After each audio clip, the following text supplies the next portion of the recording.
obviously, to express their view. I've let you make that point, but neither Ben Houchen nor Andrew Street would say right now that they're absolutely safe. But let's talk about... I'm not saying... I said elections for incumbent governments are always difficult mid-term, but I think the local elections do give us a chance to talk about what the reality of Labour in power means, whether it's rising crime in London, rising council tax in Birmingham. Let's talk about the reality of Conservatives in power. This week, you announced that you'd spend £75 billion on defence, put the country on war footing. That's money that could have been spent on hospitals and schools, isn't it? You've made a choice. I have made a choice, and I've made a choice because, whether we like it or not, the world that we're living in is more dangerous. There's an axis of authoritarian states with different values to ours, acting in a way that is more assertive and in a way that's more coordinated. Iran, Russia, North Korea, China, and that is damaging to our country, to our values, to our interests. So the right thing for me to do as Prime Minister, given that security of our people is my first responsibility, is to ensure that we invest to keep the country safe. And that's why I've announced the biggest strengthening of our national defence in a generation. You're right, we're taking defence spending up to 2.5% of GDP, and that will mean that we've got the investments we need to keep our country safe. And that's why, when I stood alongside the NATO Secretary-General, when I announced this, and he praised the UK's leadership. We lead by example on the world stage, and that's how we will keep everyone safe. Here's the thing, though, Prime Minister. This sum's going to be spent over 6 years. You've just outlined the scale of the challenge that you face. Nobody can argue about that. But some experts say that this doesn't even really, in fact, amount to much more than £20 billion. Even if it is £75 billion over 6 years, it's not that much. This is just an attempt to create a dividing line with Labour, isn't it? It's the biggest strengthening of our national defence in a generation. You look at any of the military experts, any of the former defence secretaries, or indeed the NATO Secretary-General or world leaders from elsewhere have all praised the UK's leadership. Now, we have always led. When, in 2014, we had a NATO summit in the UK where allies pledged to spend 2% of their GDP on defence. We are one of the 4 countries that met that pledge, and we've met it for a decade. But unfortunately now, the environment is more dangerous, and I think this represents a turning point for security, which is why we set a new baseline of 2.5%. The UK is again leading by example, will be the biggest defence spender in Europe, second biggest in NATO, behind the US. And crucially, though, Trevor, the important point here is this is what is required to keep the country safe. It is a generational investment in our security, and indeed, we're here in this incredible plant, in our prosperity, because the defence industry supports hundreds of thousands of jobs across the UK, and that investment will also come back to creating and supporting jobs here. But look, crucially, the question is here... I get your point, but... No, but this is... The question is, there's a choice. You talked about elections. Right? No, we think I know you're going to tell me there's a choice between you and Labour. We get that. Trevor, this is the country's security. We have made a choice. I think it's the important and right choice for our country. The Labour Party have not matched that pledge. To talk to you and that is a choice for the country, is if you think that the world is more dangerous and we do have to invest, there's only one party that is going to deliver that. I want to ask you about your claim about delivery. Let's turn to your flagship policy, Rwanda. It's what you asked us to judge you by. And I would just want to start this by asking you to be precise about what counts as success. When you say stop the boat, do you mean every small boat or just some small boats? Well, take a step back. When I got this job... No, I'd just like you to deal with this. You're a precise guy. I just want to deal with that precise question. I'm very clear. I want to stop the boats. But let's take a step back. When I got this job... All of them? Yeah. Illegal migration is wrong. We just saw this week, Trevor, more people tragically died in the Channel. More people died. They tragically lost their lives because they're exploited by criminal gangs. Do you think any life lost is acceptable? I don't. That's not... No, I don't. And I don't think anyone should accept it. We are going to agree about all of that, but you're not answering the actual question I asked you, I am. which is, what is success? Is it 0 small boats or just a smaller number? Well, success is stopping the boats. We already did deliver a smaller number last year. Stopping all boats? We did deliver a smaller number last year. So, if you remember, before I got this job, the number of boats had literally quadrupled in a few years. They had gone up and up and up. I got this job, we worked hard at it, and as a result, last year, you saw the numbers go down already. We already reduced the number of boats by 36% last year. Okay, you're throwing numbers at me, but let me put one back to you. There's over 6,000 this quarter, which is more than 25% up on the same quarter last year. Yeah, and as I said this week, almost the entirety of that increase comes from one country, Vietnam. Because last year, we dealt with the problem that was illegal migrants from Albania. We returned thousands. We saw the numbers drop. That shows you that deterrence works. And we will be able to do that with Vietnamese as well. And we've had Vietnamese officials here in the UK. We're talking to the Home Office about how we strengthen our migration cooperation. You keep describing the situation to me, but not answering the question about what success means. But let me deal with your point about. Well, actually, Trevor, I've been precisely clear about this. Is it zero boats? You stood up and you said, "I make you this promise." You used the word promise. Yeah. Stop the boat. I do want to stop the boats. I do want to end illegal migration. Okay, yes, because so the number we're looking at is zero. All right. You're trying to make a kind of political point-scoring point about it. Do you think you are? But do you think anyone? You're about delivery, and I'm asking you what it is you're delivering. What's the? But Trevor, think about the alternative answer to your question: is a leader or a party leader or prime minister sitting here and says, "Yes, there is a level of illegal migration that I will accept." How can the answer to that question be anything other than no? Okay, illegal migration is wrong. It is unfair. It undermines our sense of fairness. People tragically lose their lives, as they did this week in the Channel. Now, there is no amount of that is acceptable or right. Anyone sitting here should be telling you they are determined, as I am, to do everything they can to end this awful trade. That's what I'm determined to do. Can I just quickly ask you one thing? Ireland's Deputy Prime Minister says... Well, hang on, on this point, though, because you talk about Rwanda, it is important, right? Look, we did just have an important moment this week that in spite of all the opposition from the Labour Party, we have passed the Rwanda bill through Parliament, right, in the face of enormous opposition. That's important because the only way to fully solve this problem is to have a deterrent, so that if people come to our country illegally, they're not able to stay and we can return them. Now, that's my view, and that's what I'm delivering. I'm sorry if I appear to be hurrying you up, but I'm working according to your timetable, which is limited. If we had lots of time, I could let you repeat the answer. But let me just quickly ask you, Ireland's Deputy Prime Minister says that many of the people who are coming across in these boats are finding their way into Ireland. Are we simply exporting the problem now? Is that the deterrent? Well, my focus is on the United Kingdom and securing our borders. But what that comment illustrates is a couple of things. One, that illegal migration is a global challenge, which is why you're seeing multiple countries talk about doing third country partnerships, looking at novel ways to solve this problem, and I believe will follow where the UK has led. But what it also shows, I think, is that the deterrent is, according to your comment, already having an impact because people are worried about coming here, and that demonstrates exactly what I'm saying. If people come to our country illegally but know that they won't be able to stay, they're much less likely to come, and that's why the Rwanda scheme is so important. That's success. Let's just talk about the politics of this week. You are going to get a drubbing at the local elections. How many seats do you have to lose before you accept that the people have lost confidence in you, and it's time either for you to stand down or to call a general election? Well, look, when it comes to a general election, I've been very clear about that multiple times. I said at the beginning of this year... Then you have. I'm going to ask you about that. Let me ask you about it. You said second half of this year. Second half of this year could be July. Yeah, and again, I'm not going to say anything more than I've already said. So I've been very clear about that. We have July. Again, you're going to try and say you're ruling this in, you're ruling that in. I remember when I was... I just need to know when to book my holidays. July is possible. Well, actually, Trevor, it's more important than your holiday or anyone's holiday. I've got a job to do, which is delivering for the country. So as we've been talking about, we are delivering when it comes to tackling illegal migration. We're delivering when it comes to investing in our defence. And we can move on. So no, I'm not going to do that, and you're going to try and do this. And I remember you did the same thing when I was Chancellor. Before budgets, you can't put this tax to me and this tax cut and say you're ruling this out, you're ruling that out, and I'd give you the same answer every time. Now, look, on this though, we've talked about it. You're not going to rule out July.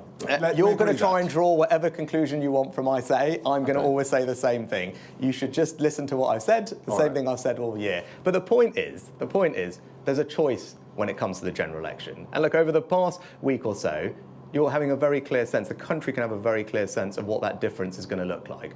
I've outlined radical reforms to our welfare system, where we've seen an unacceptable rise in not just the welfare bill, but we are wasting the potential of a generation of people. So we need to reform our welfare system to support people into work, make sure the system is not being exploited. I've announced a massive increase in defence spending because that's what's necessary to keep our country safe. We've passed our Rwanda bill through Parliament because I believe in stopping the boats. And next week, everyone in work is going to see in their paychecks a tax cut worth £900. Now, that's what I'm getting on and delivering. That is the substance of what this government is about and what it's going to do in the future. And when the election comes, there'll be a clear choice because the Labour Party has tried to frustrate our Rwanda bill because they don't believe in stopping the boats. Their economic plan will put people's taxes up. They haven't said that they will invest more in our defence. Prime Minister, we've agreed that and they certainly don't agree with reforming our welfare system to support people into work. That election could come in July. Let's talk about what you will be putting to people, or how, the mood of the people. Sky's done an exclusive poll this week, and what it demonstrates is that of the people who voted Conservative in 2019, something like 2/3 say they cannot believe the promises that you, Prime Minister, Conservative Prime Minister, give. Isn't that humiliating that your own voters no longer trust you? No, because it's been a very difficult time for the country, and of course I know that people are frustrated. Right? Think of all the things we've already spoken about. I think I can completely. I actually do think, because I'm out and about every week talking to lots of people myself, and of course there's been a sense of frustration about the last few years. Everything we've been through as a country hasn't been easy for anybody, but I am confident that we have turned a corner, and you can see that most clearly in the economy. When I got this job, inflation was at 11%. Right, because of our plan, and that plan is working, in the last set of numbers, inflation has fallen to 3.2%. Energy bills are falling by hundreds of pounds. Wages have been rising for several months in a row. The economy is growing, and next week, in everyone's paycheck, they're seeing a tax cut worth, on average, £900 over the year. And I think that is signs of progress, and that will make a difference to people. Let's talk about something that was important. When you arrived as Prime Minister, having been Chancellor, your ratings, personal ratings, were 30 points ahead of your party. Today, you are down where your party is, in really massively negative territory. Do you feel disappointed that the Conservative Party has dragged you down? It's ruining your reputation. No, I don't. Again, it's probably like the fourth or fifth question you've asked, where you've talked about polls and politics. And you know what? I tell you what I do every day. I get up and I work hard to deliver for the country on the things that they care about. And I actually, you know what? I'm not distracted or focused on polls. I've asked you about policy. No. But I'm saying, but this is just a big difference. I'm focused on the substance of what I can deliver for the country. And your colleagues this week. Yeah. You've got to deal with that point. And I'm really just asking you. And I'm very happy to talk about that, Trevor. Right. So let's talk about. You said dragged you down. But again, let's talk about this week. Right, but the substance of what's going to happen this week is, in the West Midlands, there's a choice. The Labour Party have bankrupted Birmingham, the largest local authority in Europe, and put up council tax by 21%. You have told me that already. I've got that. But this is my point. That's the substance of what's happening this week. Not some poll about this or a poll about that or who says this. The substance is, there's a council tax rise of 21% of everyone in Birmingham. Andy Street is delivering for people. In Teesside, Ben Houchin has delivered levelling up in action, saving the airport, attracting government jobs, investing in high streets and town centres. That is the reality. In London, crime is going up when it's going down everywhere else. That's the substance of what these elections are about. Not about this poll or who said what about this person. Who said what about this person? What it seems to me is that you're quite reluctant to talk about the most important person here, which is you. I spoke to a leading Conservative, I won't tell you where they are in Parliament, but a supporter of yours, somebody who likes you, who has spoken out for you and so on. And what that individual said is this: he wished that you had stayed doing the job as Chancellor, and that you would be remembered as a brilliant Chancellor rather than the Prime Minister who took the Tories into the wilderness. If you could turn the clock back, would you take his advice? No, I made my reasons for that clear at the time, but I'm proud of the record that I have as Chancellor, and that's where people got to know me. I became Chancellor. 3 weeks later, we got hit with a hopefully once-in-a-century pandemic, and people saw what I could do for this country. I stepped up to get the country through a very difficult time, protected 10 million jobs in the process, and ensured that we had the fastest economic recovery out of the pandemic out of any major European economy. So yes, that is a record that of course I'm proud of, and I'm bringing exactly that same set of values and exactly that same set of dedication to the job that I have now. And that's why, on the priorities that people care about, whether it's bringing inflation down, growing the economy, reducing our debt, cutting waiting lists, which we haven't talked about, which are now down over the last 5 months, or indeed stopping the boats with my determination to get the Rwanda scheme going. Record number from September. So these are all the things that I'm delivering and focused on, right? So that's what I'm all about. That's the substance of what we're doing. And after a difficult few years, we have turned a corner and things are pointing in the right direction. And I am absolutely committed and energised to deliver for this country and this job. Last question, Prime Minister. If you lose, there will be no regrets then? Again, you're focused on all this personality stuff. I'm focused on delivering for the country. I'm focused on you. And what I'm doing is getting up every single day and working my hardest to deliver for people on the things that matter to them and matter to me. And as you've seen over just the past week or two, that's what we're doing. Significant reforms to our welfare system to support people into work, because that's good for them, because there's dignity and purpose and hope in work, and the current system is simply financially unsustainable, and that's not fair. Massive investment in our defence, because the world we're living in is more uncertain. A landmark piece of legislation to get our Rwanda scheme up and running to stop the boats. A tax cut worth £900 next week in everyone's pay slips. That's what I'm focused on. Prime Minister, I hope we'll be able to talk more about this after the election. Me too. The Prime Minister there. Well, he mentioned a few of those mayoral elections. Here's a full list of candidates for those contests. Firstly, the battle for the mayoralty in the Tees Valley. An election for mayor in the West Midlands. And in the capital, London.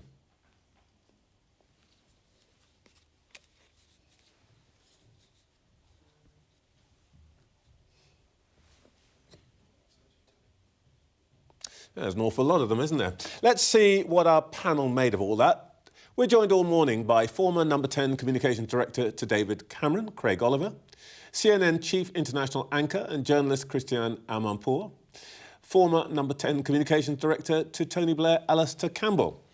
Well, I think you could describe the Prime Minister as rather Tiggerish. And if I can start with Rwanda, Craig, it takes some chutzpah to turn the Irish complaints about migrants coming across the border into vindication of the Rwanda policy, doesn't it? Yeah, I mean, look, watching that interview in general, I thought it was a slightly frustrating interview with a very frustrated man. And when you were dealing with issues like Rwanda with him, he felt very defensive. He wasn't expanding on it. He wasn't asking questions of the Labour Party, saying, are you going to support this? It's now law. Is this going to continue if the Labour Party continues? I think your point about Ireland is a good one. It is a bit like a bubble in the carpet. You stand on it and it appears somewhere else. And I think that's the problem for Rishi Sunak. He has allowed this issue to define him. It becomes a dominant issue in all the interviews that he's doing, and he's not really talking about the economy. He's not really talking about the things people care about, and he's not asking those big questions of Labour. Christiane, frustration is a good word here, isn't it? Well, it is a good word, and on the substance of it, obviously, you know, the border is a huge, big thing in America, in the elections as well. So immigration is always a thing, and politicians seem never to really grapple with it in a bipartisan way that they need to. Obviously, politically, he had a win with the passage of the bill, but in terms of deterrence, is it really going to work? I've had people on the programme suggesting that this basically covers about 300 people, and the number and the desperation level of those coming across, and the Prime Minister pointed out, people keep dying in the Channel. This is 2024. This is Europe, Britain and Europe, and people are dying in the waters which we, you know, travel across the continent. It's unacceptable. But such is their need that they may keep coming. They may think, well, I'm not going to be one of those 300. It's not a huge net. So is it a deterrent? What do you think, Alastair? Were you at all... of course you're not going to be convinced, but just assessing his performance there. Well, I really think he's terrible. I think he'll be terrible for the Tories in a campaign. If he can't get through, 18 minutes with you without getting petulant and tetchy and all the stuff we've seen. I just don't think he's very good at this. And you just said in your introduction, he's in full campaign mode. It's all he's ever been. Do the job, govern. And when he said, for example, on Rwanda, first of all, his numbers are, you didn't have time to sort of go through all the numbers. You rightly pointed out that on one of the numbers he said he was wrong. He's wrong on lots of them. There have been 500 have come since his press conference last week. By the end of next week, on current ratings, it's going to be the highest up to April 12-month period that we've had. And this Irish point, he talked about having control of the borders. Does he not understand that the United Kingdom border is on the island of Ireland, and that's the bit that they're crossing? The ones that the Irish are now saying, you're pushing towards us. So I just found the whole thing absurd. I'm just looking at the question on your screen which saying, is the PM bad at politics? Which is a pretty bad thing to have out there. I think there is one thing that I think that number 10 today they'll be pleased with, and that's expectation management.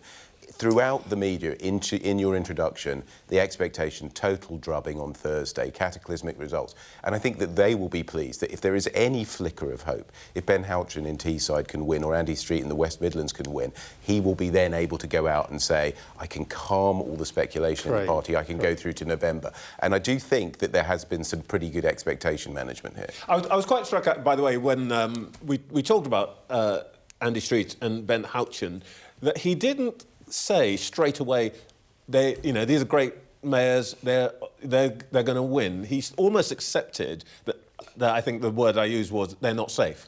Well, Ben Houchen has got a massive majority. He won 73% of the vote. Incredible. So if Labour to win that, it would be extraordinary. But Ben Houchen, who he projects as this great success story... I'm just saying... I know, but I do need to say to you, we can't talk about individual contests. OK, but he did. He did, and he made a big thing of it. So they're doing what Ken Baker did back in the day. They made it all about Westminster and Wandsworth. They're trying to do that. And by the way, I don't think we should talk about election timing. I don't think we should talk about these local elections just as they're a national poll. But on the point about the politics of all this, he's on every single thing that he's trying to do.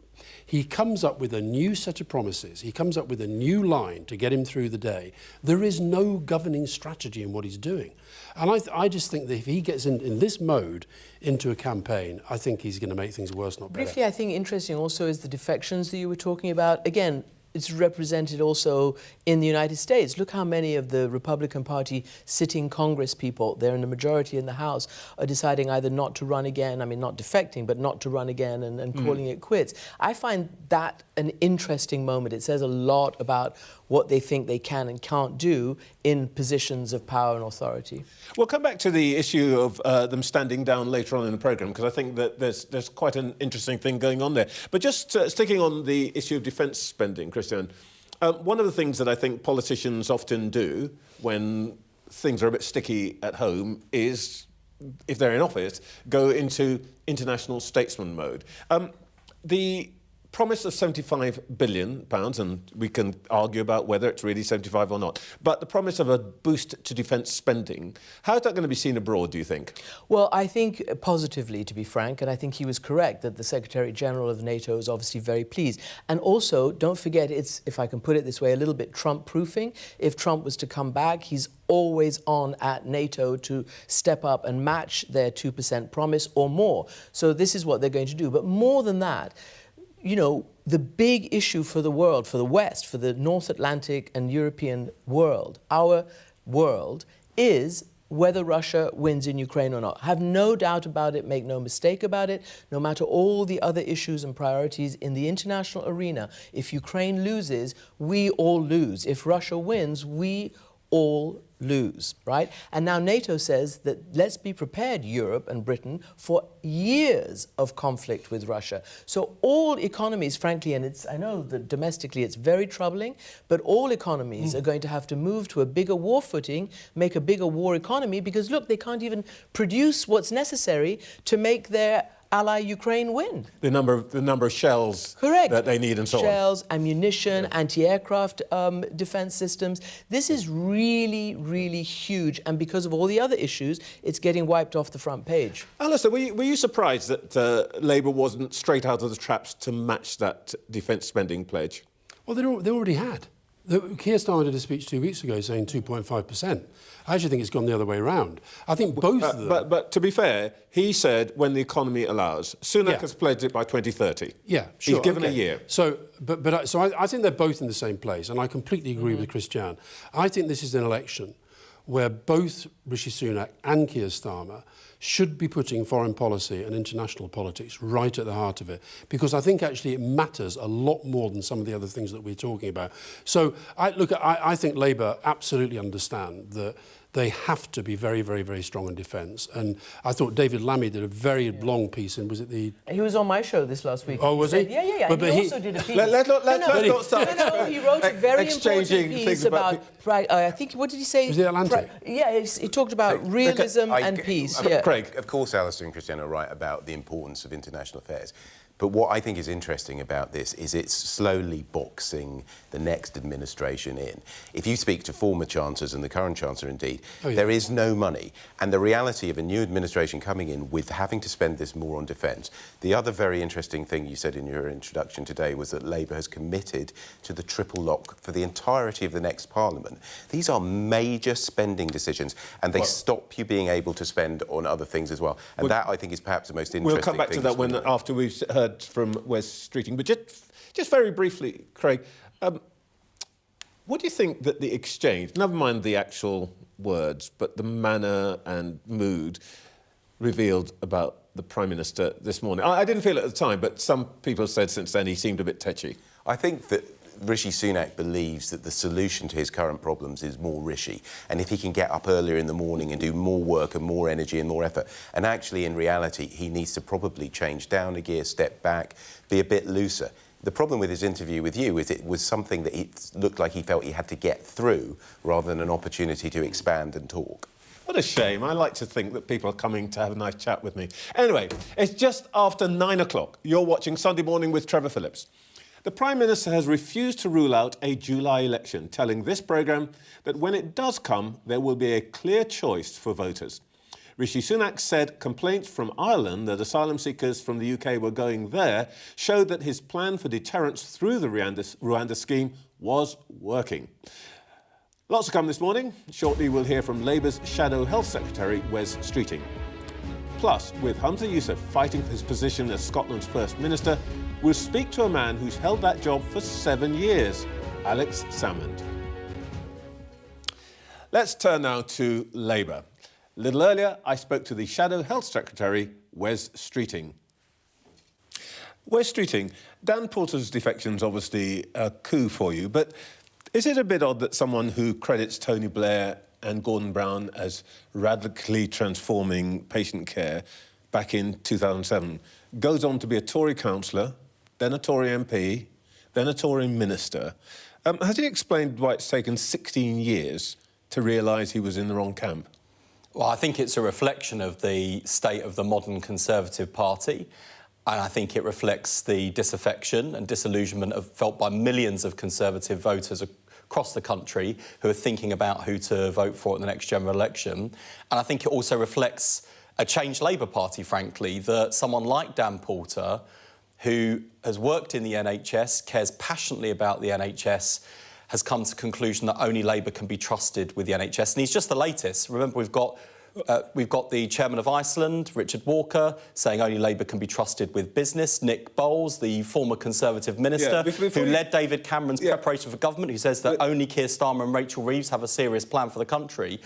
And I hope that gives Conservative voters the confidence. Has Nick Bowles, the former Tory MP and minister, has he joined the Labour Party? Not that I'm aware of, but he's giving a ringing endorsement. So I don't know if the Tories have kicked him out, if he's still a Conservative. But it just says to people who are thinking about who to turn to that Labour is a serious party of government. Dan Poulter was health minister for 2.5 years. He defended the reforms. He carried them out during 2012, 13, 14.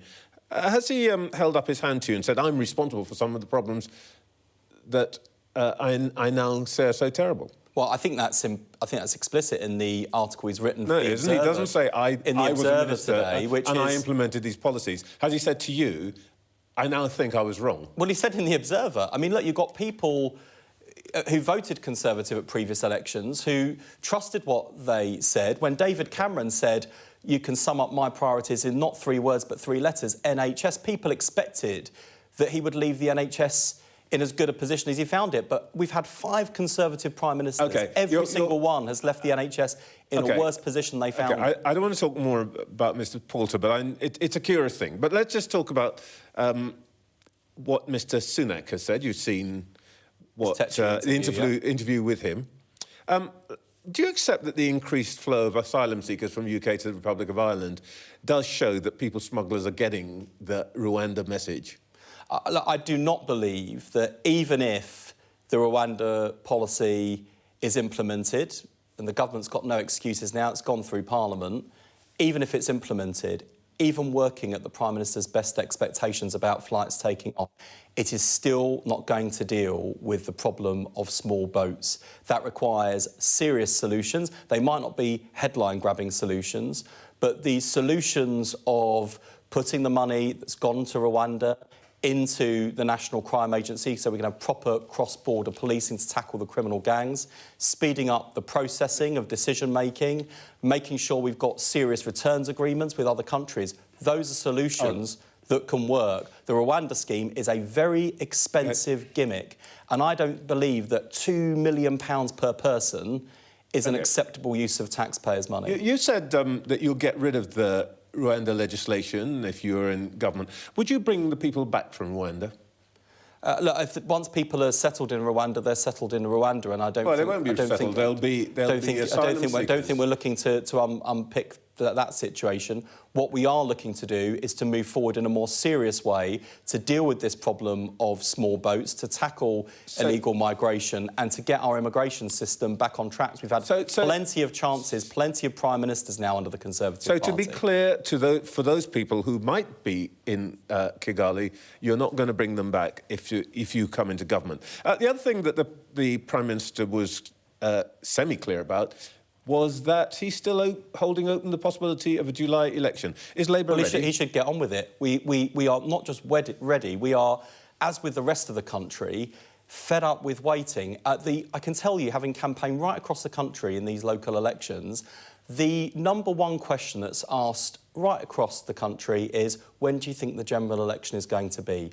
People are crying out for an opportunity to deliver their verdict on this government and to vote for change. That's why the Prime Minister bottled an election early this year. That's why he's bottling it now, and that's why he will have to be taken out of Downing Street by his fingernails by the end of the year.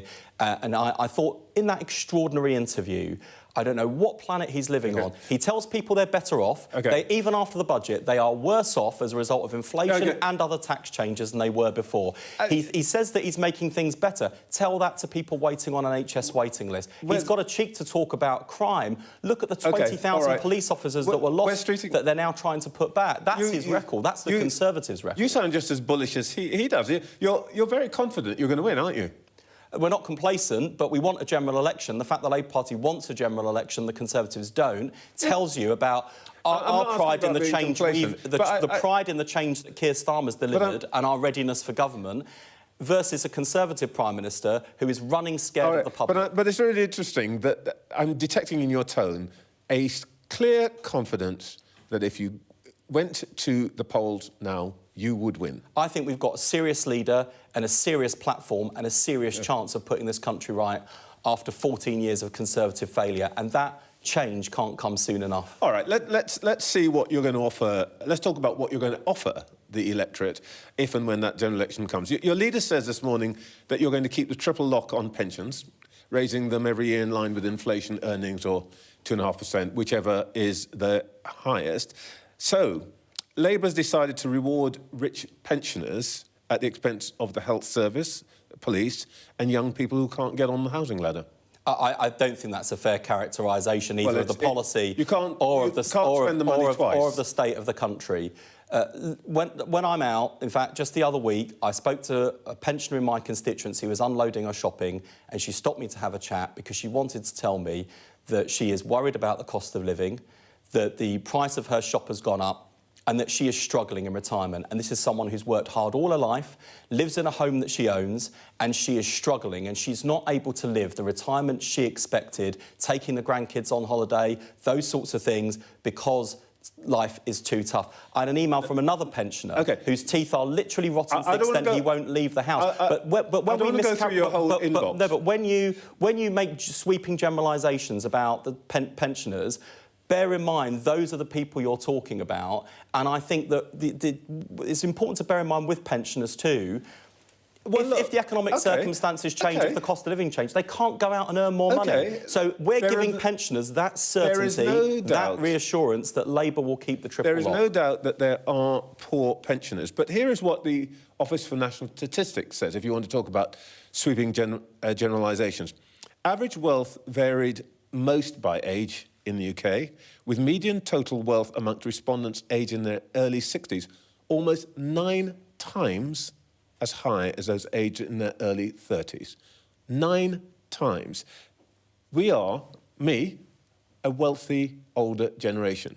And you've decided to keep the triple locks, you're right, but you are rewarding older, rich people at the expense of young people who cannot actually afford to buy their own look, home. I don't buy into that kind of intergenerational conflict argument. What I do think is that we need to give pensioners the reassurance to know that as they have planned for retirement and as they are now in retirement, that a Labour government will protect the triple lock, unlike the Conservatives. This is about votes. No, the 46 older people vote. It is about the fact the Conservatives have said they will scrap national insurance, which would put a £46 billion hole in the public finances. And when pressed, Rishi, will you rule out cuts to the state pension or cuts to the NHS or rise in national insurance? The Prime Minister pointedly failed to rule out any one of those three things. He can't reassure pensioners. A Labour government will. OK, he's not here, and we're talking about you. Well, no, he doesn't do live TV interviews, does he? He does the cosy pre-records. He does the cosy pre-records. He doesn't like live scrutiny, but that tells you everything you need to know about Rishi Sunak. I don't think he was very cosy at the end of our interview. But let's deal with you. You've been clear this week that you're pledging to nationalise the railway system. That you're not going to buy the rolling stock. Is it a Labour principle now that the public sector does things better than the private sector? I think the plan that Louise Haigh has set out is a reflection of the failure of privatised rail, the absence of competition, so passengers are getting the worst of all worlds, where we are doing enormous subsidy and getting poor service and getting poor fares. I've argued for many years, as have many people in the Labour Party, that what you can do with the railways is bring those franchises back into public ownership as they come up. So we'll be able to do that in Labour's first term.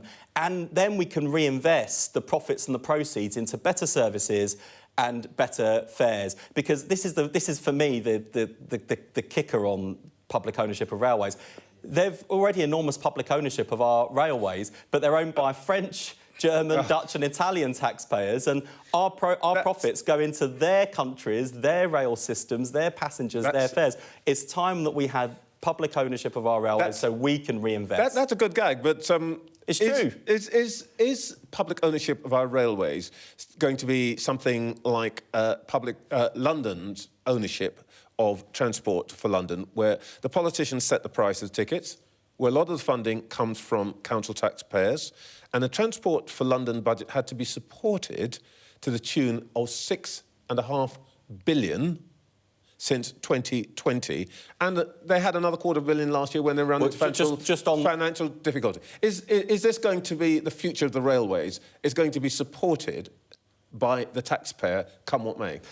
On TfL, by the way, a lot of the subsidy was due to a massive fall in passenger use as a result of the pandemic. So we've just got to put that qualification in on the subsidy. But more generally, look, where we want to see the future of our railways is the railways washing their own face, but also better services, fairer fares, and also there will be an element of competition because private operators, like the Grand Central service that runs up to North East, with open access railways, you can have private sector competition competing against the public sector. I think that's a good thing because it means competition on standards, services and fares. So I think our railways have been in a much better position thanks to a Labour government. All right, just tying together to health and transport, is this nationalisation going to make Keir Starmer the fat controller? Now, I'm not... how dare you attack my leader in that way? I think it's an absolutely outrageous thing to say. It's very cheeky. Well, It's Peter Mandelson writing your question. Peter Mandelson said he was a bit woke. But look, let me just finish on a serious point. You've just heard from me this morning. We've got a serious plan on the health service to cut waiting lists, a serious plan for our railways, and a serious plan for pensioners. What a contrast to 14 years of Conservative failure. That's why we want a general election, Trevor. Wes Streeting, thank you very much. Thank you. Back to our panel now. Craig Oliver, Alastair Campbell and Christiane Amanpour. Alastair, defections. They don't always work in the way that you want them to. You've engineered a couple yourself, I think. Have indeed. Look, I think defections are always bad for the morale of the party from which they're defecting. They don't always work out, but I actually think this is a good defection because, in a way, because he is not standing at the next election, the Tories can't run the line that he's just doing this because he thinks, you know, he wants to sort of stay, he thinks they're going to win. I actually thought Dan Poulter, I know Dan Poulter a little bit because he's a psychiatrist and we've worked together on mental health stuff. I've always been surprised that he stayed in so long, I must admit. He never felt like a real Tory to me. But he's doing this and he's saying things which I think are very, very damaging to the Conservatives. The focus obviously being what he said about the National Health Service. I actually think it relates to something Christiane said earlier. His big argument is that the Conservative Party is no longer a Conservative Party, it's a right-wing nationalist party. Okay. That's what he said, and I think that's a very, very big statement, and I think that's why Sunak is putting so much weight on this whole Rwanda nonsense. Craig, are they going to be giving themselves collywobbles in Downing Street over this? Look, in the scale of things, they've got much bigger issues to deal with than this, but they won't be pleased, and it's another stick for Labour to beat them with. The most interesting thing about that interview, I do think Labour is starting to put flesh on the bones of what it would do. The triple lock announcement, doing that for the entirety of the next Parliament, I think they'll live to regret that. I think effectively renationalising the railways and saying that the government is going to be responsible for that, they're not going to turn that round in a Parliament. So the reality is they're starting to box themselves in, and I think that's quite interesting. Christiane, it's interesting this. The nationalisation went out of fashion, but actually Wes makes the point that our railways are part owned by national railways, SNCF, the French railway, for example. Does this work elsewhere? I mean, do other countries have this same battle? Just on the extreme right-wing nationalism, I'm not sure I said that. I do think defections are because people don't anymore believe and are able to actually create policy in their parties. But on infrastructure, it's a major question everywhere. On the NHS, people around the world look at the NHS in Britain, no matter how beleaguered it is, and think, oh my goodness, I wish we had this kind of essentially nationalised health service for people. They do not have it in the United States. On the rails, look, I mean, I was at boarding school here. I've been through nationalised rails, private rails. You know, I have relatives who depend on the railway system to come from the outskirts into London every day. It's a nightmare. The SNCF, the TGV, all those things in France actually do work better. To take a train in France is actually more reliable, certainly in my experience. In the United States, it's not as much. You know, people don't take the train as much as they do here. But of course, you have the Acela line and, you know, up and down. That's, you know... That's from Washington to New York. Yeah, exactly. So that works pretty well. But it's a vital artery in this country. And the fact that people can't rely on it is a problem. I was on a train yesterday, coming back from Burnley's heroic draw at Manchester United. And talking to the guys, well done. Talking to the guys working on the trains, I think they feel that things have really got worse. These were people who worked on Virgin trains, and whatever complaints they had, they thought they were pretty good. They've got worse. And one of them made the point and said, I cannot think of anything that's got better in this country in the last decade. And I think that's the real problem for the Conservatives. It's not this defection or that defection. I think it's about ideas, honestly. Trevor, it's about ideas, an exhaustion and an inability to come up with actual ideas that help people. But Craig, it's probably also something about people's experience or what they feel is their experience. Now, it's commonplace for people to say, everything's broken, nothing works. And when you get into that situation, is it the situation that nobody is going to listen to the government? Yeah, I mean, look, there's definitely a sense in which there's a kind of downward spiral, and it's very, very hard to fight against that. The reality of Rishi Sunak is, you know, after 14 years in power, it probably was over before he became Prime Minister, he probably was never going to get to a situation where he was going to persuade everything that everything was wonderful and okay. And I think that that's the frustration. There's a kind of realisation we are almost certainly going to lose, and there is no amount of energy and effort that he can put into it that is probably going to turn that around. And that's a very frustrating situation for a Prime Minister to be in. Also, not having been elected, I think you made that point. I think that Johnson and Truss have done massive damage to the country, most importantly, but they've also done massive damage to the Conservative Party. But, just so you've seen a lot of this, Craig, how bad do you think it could be for the Conservative Party?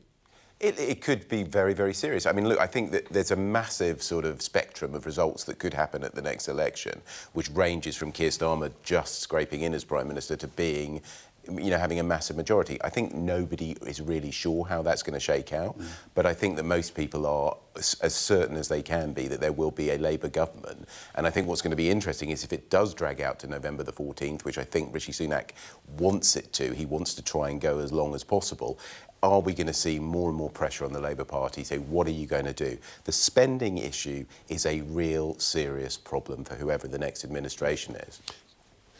Christiane, just quickly, perspective. You know, we're parochial. What do people think about Britain?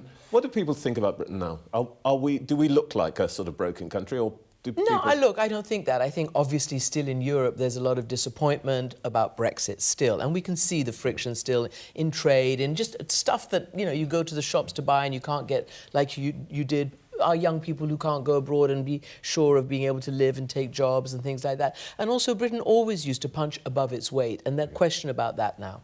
OK. Coming up, the First Minister of Scotland, Humza Yousaf, is fighting for his political future.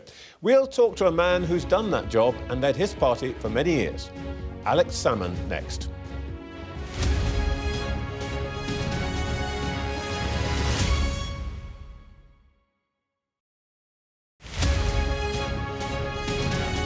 And so I watched as you walk into some bar called the Black Dog and pierced new holes in my heart. You forgot to turn it off.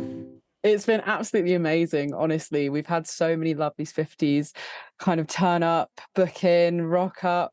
The atmosphere has been intense but amazing, and we've seen such a massive impact already. Within 72 hours, kind of everything's changed for us. The Black Dog has gone from Vauxhall to global. The speculation has been as to which one of Taylor Swift's ex-boyfriends frequents your pub. Do we know if Taylor's been in? Have you checked the CCTV? I have to say we have, but, you know, I don't want to give too much away. We do have a certain blonde regular who frequents, let's just say that. And Taylor Swift is coming to the UK this summer, another stop on a huge global tour. Is there an open invite for her? Is there a couple of pints for her behind the bar? Please, there's a whole keg.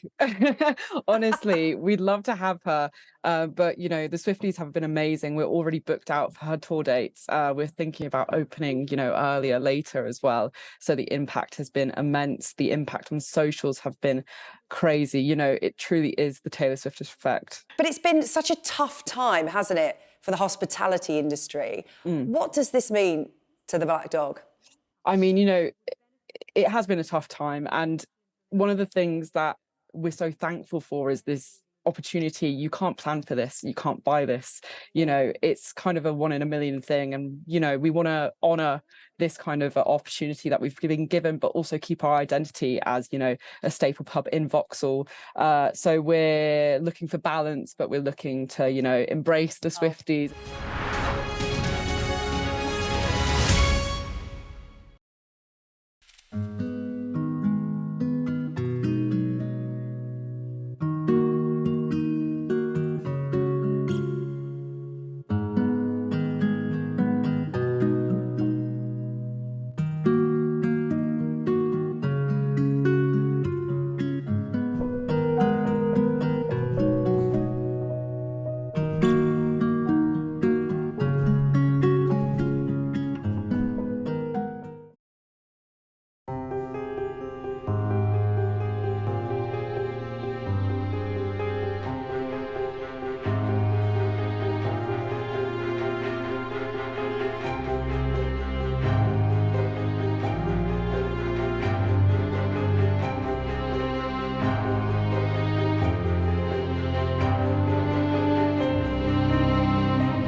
Humza Yousaf is fighting to keep his job as First Minister of Scotland. He could face 2 confidence votes this coming week, in himself and in his government, following the collapse of its power-sharing deal with the Greens. I can speak now to a man who knows a thing or two about leading the SNP and holding on to the job of First Minister, which he did for 7 years. Good morning, Alex Salmond. Good morning, Trevor, from springtime in Aberdeenshire. I love it. I love it. I wish I was there with you. Look, the SNP is saying this morning that despite your generous offer, they won't be having a pact with you. How are you feeling about that? Well, not too bad, really, because we're not proposing one. What Ash Regan will do in the meeting she's been invited to by Humza Yousaf, the First Minister, is make a set of reasonable proposals to help him out of a very tight corner and put Scotland back on a sensible governmental road, stressing the priority of independence for Scotland, the protection of women and girls in Scottish society, and a return of the government to the things that matter to the people: education, health, housing, and above all, the economy and jobs. These are the reasonable proposals that Ash Regan will be putting forward. Can I just read out to you the response of the SNP MP Stuart MacDonald to your reasonable proposals? Here's what he says on Twitter X. Never question we could do a deal with Salmond, a former host on RT. It would go down like a bucket of cold sick with voters and be met with horror in European capitals. To cut a deal with such a figure as Russian bombs thud into Ukraine would be reputation shredding. Is that start of a negotiation? Well, you know, Stuart MacDonald, I've always wondered if he really was an MP who cared about independence. I mean, you know, he cares a lot about European capitals. I think his former profession was a travel agent. But I think the really significant thing is he's not in the Scottish Parliament. He doesn't have to face the political arithmetic. And I think Stuart MacDonald should spend a little less time worrying about European capitals, a bit more time cooperating with fellow believers in independence for Scotland, because what independence supporters want to see, whether they support Alastair or the SNP or any other party, is they want to see the independence forces in Scotland cooperating together to try and get independence back as a priority in Scottish society. I'm afraid for Stuart MacDonald, I've never seen any indication that he thinks independence is a priority at all. Do you think that you can reach any kind of agreement with the SNP while Humza Yousaf is in charge? And will he survive this Wednesday's vote? Well, he's clearly in a very difficult position. There's no doubt about that. But, you know, Humza Yousaf wouldn't have sacked the Greens from his cabinet or his administration unless he wanted a significant change in direction. And therefore, I'm sure he's in a listening mode to listen to proposals on independence, on moving away from the identity agenda which has caused so much disruption in Scottish society, and of course moving back to the people's priorities of education, housing, jobs and industry. Now, there was an indication, I thought, on Friday when the First Minister announced a housing development at short notice in Dundee. That seems to be the sort of announcement that people in Scotland are wanting to see, you know, as opposed to the identity politics, cultural wars that have occupied so much bandwidth of the Scottish Government over the last few years. Is your point that the SNP government, since you left it, has done a poor job on health and education and the things that, as you say, people in Scotland actually care about? Well, there has been a preoccupation in recent years with things like self-identification, for example, and a lot of the parliamentary battles and arguments have been over that very, very divisive subject. And that hasn't, it seemed to me, left enough time to concentrate on the things that matter, the things that matter to the people of Scotland that we've listed, but also the things that should matter to any Scottish nationalist, and that's making independence a priority. I mean, if you look at the Butte House agreement that Nicola Sturgeon did with the Greens, I mean, bullet point 1 was independence. Well, there hasn't been much progress. And I think the first paragraph was on the climate change targets. And things haven't been going very well in that direction either. So if this is a move back to the issues of jobs, education and health and housing, then that's to be welcomed, and we'd be prepared to assist in that as long as independence is restored as a key priority of the Scottish Government. What you got to say to get your support and for you to advise the MSP, Ash Regan, to support him in a vote of confidence on Wednesday? What do you need to hear from him? Well, Ash Regan's conducting the negotiations as it should be, because she's the parliamentary leader of Alapa in Holyrood. She's found herself in a highly influential position. And I think Scotland are lucky that it's somebody like Ash Regan who's in that position, because I know that she'll carry that forward with great responsibility. She'll ask your advice, won't she? Well, she has the Alapa party behind her, and our executives meeting this afternoon. Incidentally, the executive meeting this afternoon is really about election preparations, because Hamza Yousaf has said himself that one possible outcome of this political crisis is there might be a Scottish election. Now, it's not the only outcome, it's not even the preferred outcome, but it's a possible outcome, and as you'd expect, the Alapa executive are meeting to prepare for it just in case the discussions don't have a fruitful outcome. But just to be clear, from where you are standing, if you don't get a satisfactory response from Hamza Yousaf, whether in person or by letter or whatever it is, you would advise the party to support Ash Regan in voting against him on Wednesday? Well, Ash Regan will be meeting Hamza Yousaf in person. I mean, he's invited her to that meeting. She has accepted. She'll take with her what I think are extremely reasonable proposals about prioritising independence, moving away from the identity agenda and moving on to a people's agenda of jobs, housing, education and jobs. Now, I would hope that that's what Hamza Yousaf wants to do, and therefore he'll welcome these proposals and welcome that support. But, Trevor, let's hope for a positive outcome from these discussions rather than anticipate a negative one.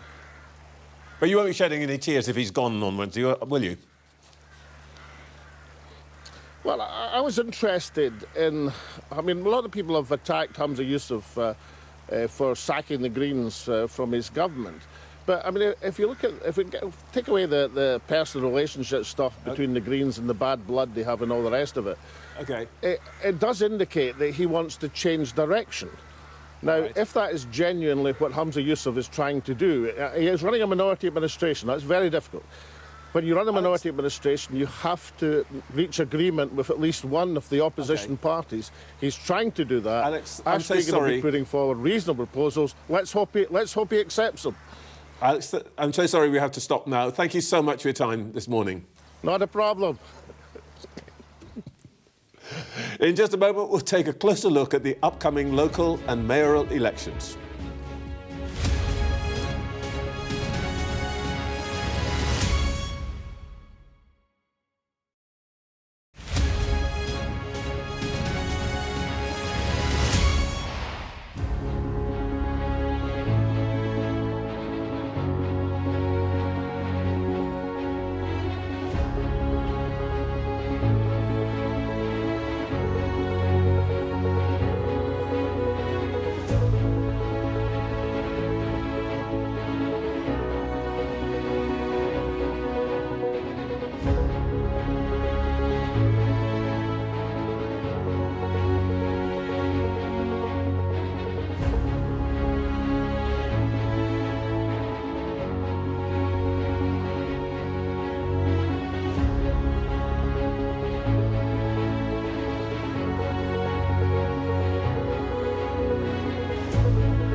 Back to our panel now. Craig Oliver, Alastair Campbell and Christiane Amanpour.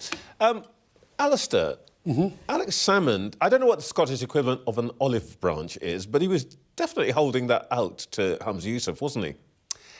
Look, Alex Salmond is loving this. He's absolutely loving it. The SNP's in meltdown. He is at the centre of attention. He's got this one MP, MSP, in the Scottish Parliament who is now centre stage, and he's going to drag it out.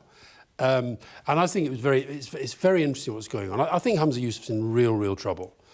People used to say about Nicola Sturgeon, she wasn't very good at government, but she was great at politics. I think with Humza Yousaf, they're now starting to say, is he really any good at either? This has been terrible politics. You know, I've thankfully never been through a divorce, but I've always assumed if you are going to go through a divorce, try and do it amicably. I mean, what did he do with the Greens? To call them in at 7:30, no warning, and say, by the way, you're out. And so they've gone right off board. He didn't have the numbers. He doesn't have the numbers. And he's now, as you keep saying, sort of, you know, throwing things out, fighting. And he's going to be... We had him recently saying that we should go for a Tory-free Scotland, and he's now having to beg to Tory MPs to try and prop him up. Can I just get one thing clear? And, you know, you can tell me this is not true. Alex Salmond, it is said, approached you ahead of the 2014 independence referendum to say that if they had won, there'd be a negotiation with the Westminster government, and he wanted, as it were, a negotiating team of talented people. And he asked you whether you would be on his negotiating team for Scotland in any independence negotiations. Is that true? Approached is I was with him in Scotland, bizarrely on the day that Tony Benn died, because we were both doing tributes to Tony Benn, and he did make that proposal, which I don't think that was... I mean, if Scotland had become independent, then that would have been a massive, massive thing for the country. So I would have been very happy to do that. Not as... I mean, I would want people who weren't necessarily pro-independence to be part of that team. OK, well, you heard it here first. This is an interesting theme that's emerging here. Apart from Scotland, two leaders, one in Westminster and one in Edinburgh, who you were all saying, frankly, not that great at politics. I don't think that's fair. I think both Rishi Sunak and Humza Yousaf are actually quite good at politics. The reality is they're coming at the very, very tail end of very long administrations. And when you watch that interview with Alex Salmond, you remember that the extraordinary feat of getting this coalition together in Scotland, of getting these people from centre-right to quite far left, all of whom united under the banner of nationalism. Nicola Sturgeon kept it going. But it's been a struggle. It's how do you keep this group together? Rishi Sunak's finding that in the Conservative Party at the moment. How do you keep this sort of almost reform MPs on the right with the more centrist ones? It's an impossible job once you've been in power for such a long period of time. And it's interesting the parallels between the two leaders really struggling with their past. Christiane, another, I think, difficulty for pretty much all leaders in the Western world right now, it's a theme that's emerged on this show over the last few weeks, is that they're having to tackle things which are really not under their control. The thing that seems to have split the Scottish government is the issue of green policy, which is to some extent, you know, outside of their control. Oil prices, this, that, and the other. Is that something right across the Western world that you're seeing, that domestic politics is being impacted, I think is the right word here, more than it used to be by international matters? Well, I think Greens is not just international, it's very domestic. I mean, if you look at the voting habits of young people, particularly over the last several sets of elections in Europe, here in the United States, the climate, the environment has been very, very central to what gets young people out. That was in the last round, and the facts are absolutely clear. And I think, you know, the sort of breaking promises in the environment in Scotland, also here, whether it's the Labour Party pulling back from their financial promises, whether it's the government pulling back from their targets, it's suddenly become, holy cow, young people want governments to go that way on green and not on that way. And I also think on, you know, one of the things that Alex Salmond was saying there was talked about green, he talked about culture wars, right? Even in the United States, culture wars is backfiring. You've had Ron DeSantis, who ran for the Republican nomination. The Florida governor. Yes, sorry, the Florida governor. Very, very right, very, very culture warrior, implementing really stringent culture war policies in Florida. He got pretty much nowhere in the primary. And I think that, you know, these are things that people are very, very concerned about at the moment. I think there's something very interesting going on here because the And I saw some polling last week about this whole sort of woke thing, and that people are really getting sick of the whole debate. They just think it's got nothing to do with what actually matters to them. And I think what's happening here, you've got a government here, we talk about right-wing nationalism, Dan Poulter called it right-wing nationalism. You've got a sort of centrist nationalism going on in Scotland. But what both depend on are the politics of grievance. They both depend on banners and symbols and flags and all this stuff. And I think people are just sick of it. I think they want to elect governments that are going to be serious and kind of really focus on stuff. And so I think that you're seeing a mirror image here of a weak, chaotic, disintegrating government here, and you're seeing something very, very similar in Scotland at a time when the Labour Party does look like it's getting its act together. Don't disagree with that, but I think that the big picture is security is becoming as big a word to governments as growth, and it's becoming as big a word to business as profit. And so you're seeing a situation where there's a recognition in the big picture we do have to spend more money on defence. We are going to have to rearm, but the consequences of that spending, speak to anybody in the Treasury, say it is a huge commitment on top of the stuff that we were talking about with the triple lock, and then you start feeling the real pressure on domestic policies. If the next government is going to have to do something about public services, they're going to have to try and find a way of doing that without very, very much money at all. And so that is going to be where the real interesting politics are, is how do you create security internationally while also delivering for what people really care about? Let's talk about the politics of government without money in a moment. In just a moment, we'll hear again from our panel.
back to what I should have described as our stellar panel now. Craig Oliver, Alastair Campbell and Christiane Amanpour.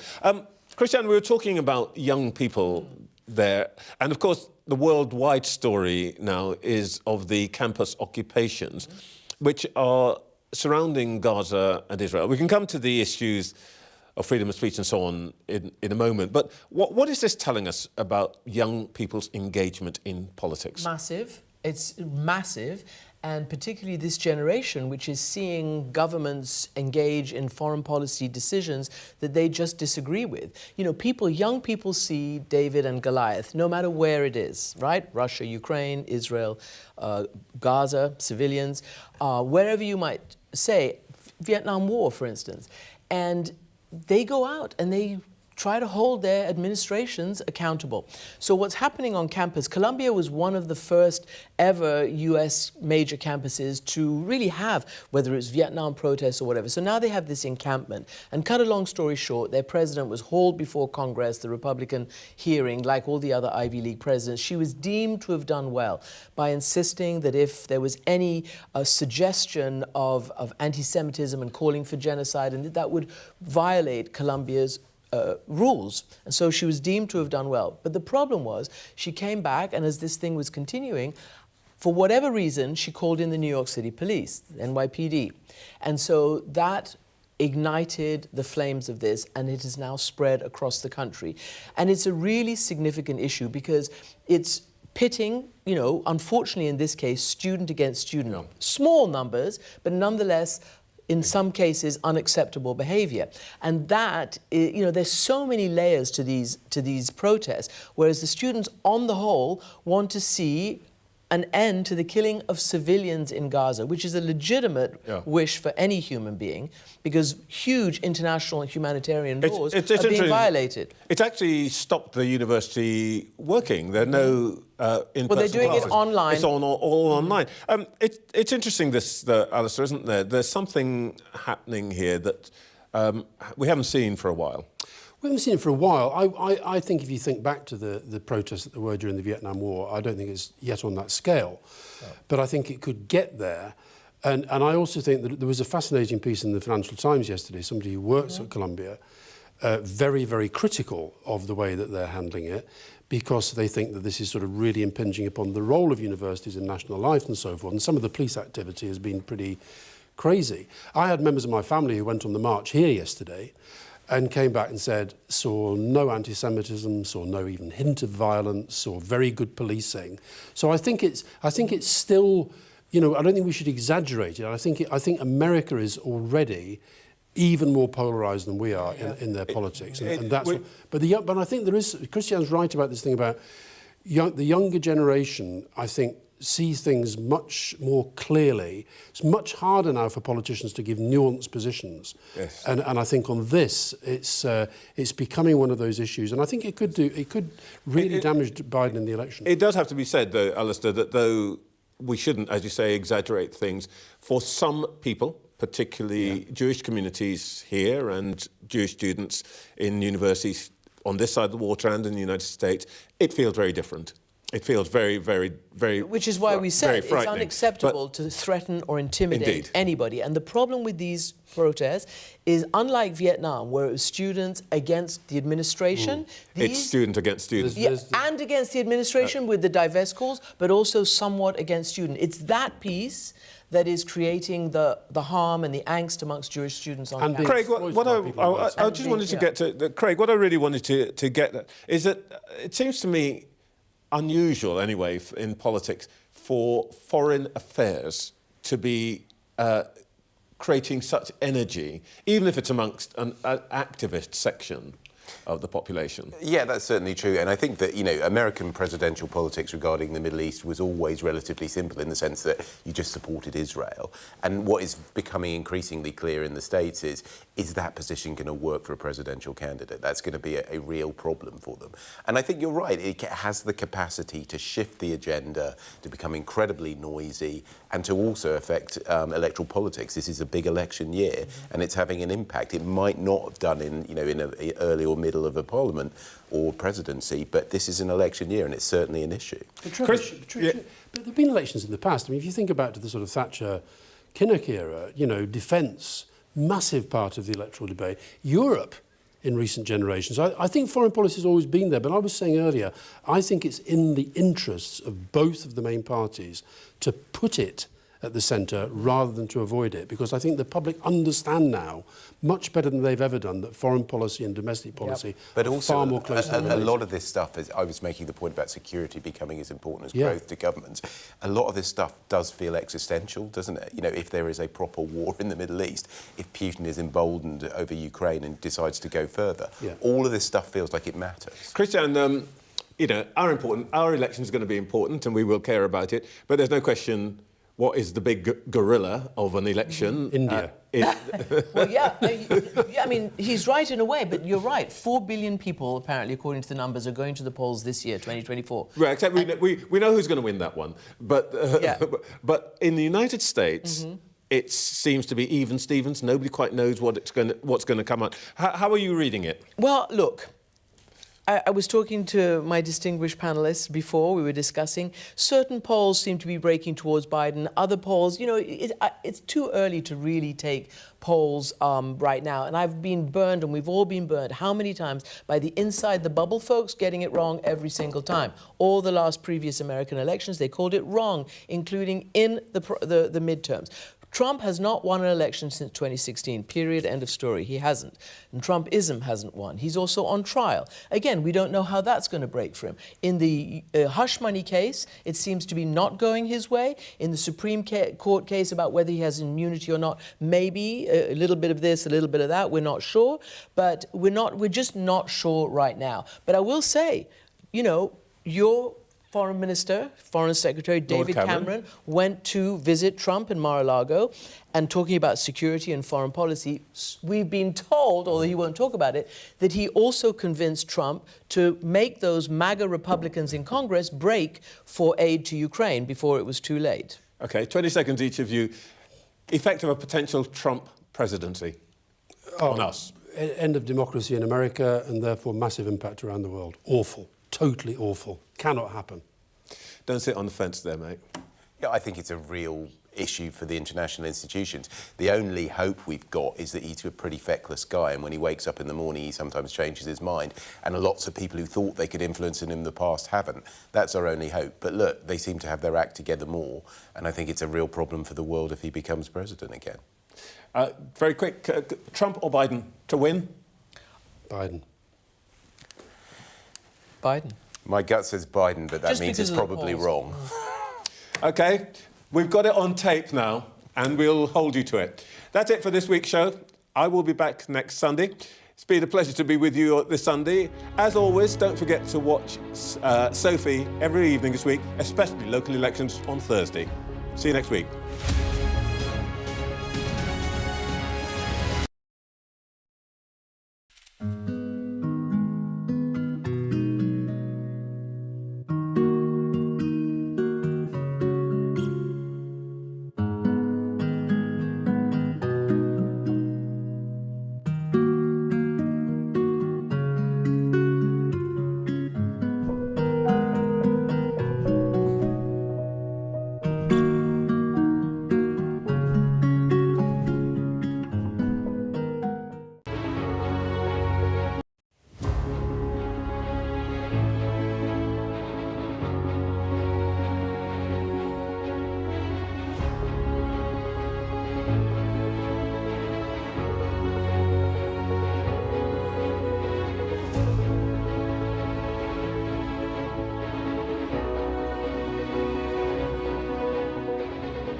Good morning, you're watching Sky News Today. It is 10 o'clock. Our top stories. The Prime Minister, Rishi Sunak, refuses to rule out a summer election in an exclusive interview with Sky News. You're not going to rule out July. You're going to try and draw whatever conclusion you want from I say. I'm going to always say the same thing. You should just listen to what I've said, the same thing I've said all year. Also, the Shadow Health Secretary says MP Dan Poulter's defection to Labour reflects the disillusionment of millions of Conservative voters. ALBA party leader Alex Salmond says he believes Humza Yousaf is in a listening mood as he fights on to continue as Scottish First Minister.